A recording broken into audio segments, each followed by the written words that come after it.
ఈరోజు 10 టీవీ వారు ఇక్కడ పెట్టిన కార్యక్రమం, ముఖ్యంగా ఈ కార్యక్రమానికి ప్రముఖ అతిథిగా విచ్చేసిన శ్రేయోభిలాషులు మనమంతా అభిమానించే శ్రీ మురళీమోహన్ గారు అనేక విషయాల పట్ల మాట్లాడుతూ ప్రజలలో ఒక చైతన్యాన్ని నిర్మించే శ్రీ జయప్రకాష్ నారాయణ గారు, కళ్యాణ్ గారు, మీ అందరికీ స్వాగతం పలుకుతూ,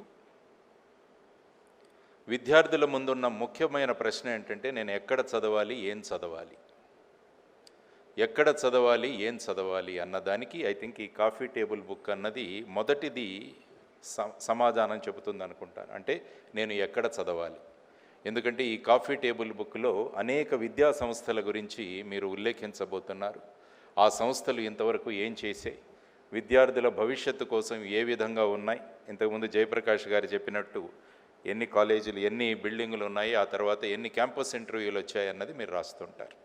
అది దానివల్ల ఎక్కడ చదవాలి అన్నదానికి ఒక ఆలోచన విద్యార్థులలో, వాళ్ళ తల్లిదండ్రుల్లో వచ్చే అవకాశం ఉంది.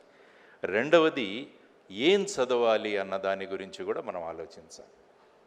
పిల్లలు ఏం చదవాలి అన్న దాని గురించి, నేను కంప్యూటర్ సైన్స్ చదవాలా, నేను మెకానికల్ చదవాలా, ఎందుకంటే నేను చాలా కాలేజెస్కి వెళుతుంటాను. ఇప్పుడు ఏ కాలేజీలో చూసినా బేసిక్ ఇంజనీరింగ్ సబ్జెక్ట్స్ చాలా తగ్గించేశారు ఇంటేక్. ఎవరు చూసినా కూడా సిఎస్సి, ఐటీ, తర్వాత వచ్చేసి మెషిన్ లెర్నింగ్, ఆర్టిఫిషియల్ ఇంటెలిజెన్స్, ఈ విధంగా మాట్లాడుతున్నారు.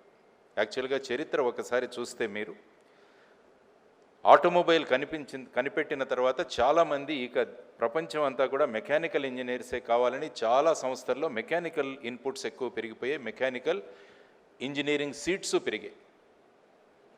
కానీ ఒక్కసారిగా సెమీ కండక్టర్ తయారు చేసిన తర్వాత మరి ఆటోమొబైల్ ఇంపార్టెన్స్ పోయి అందరూ ఈ సెమీ కండక్టర్ సైడ్కి వచ్చేసి. కానీ ప్రస్తుతం మీరు ప్రపంచం చూసుకుంటే ఇంతకుముందు కొన్ని సంవత్సరాల ముందు ఈ విధంగా ఉండేది అని మాట్లాడుకునేవాళ్ళం, ఇప్పుడు నెలల్లో మాట్లాడుకుంటున్నాం. పైథాన్ అన్నది రేపు ఉంటుందో లేదో మాకు తెలియదు.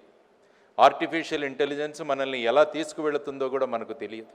ఇటువంటి కన్ఫ్యూజ్డ్ స్టేట్లో విద్యార్థులు ఉన్నాయి, విద్యా సంస్థలు కూడా ఉన్నాయి. కాబట్టి భవిష్యత్తు ఎలా ఉంటుందో మనకు తెలియదు. కాబట్టి మనం ఎటువంటి విద్యార్థులను తయారు చేయాలన్నది కూడా మనం ఆలోచించుకోవాలి.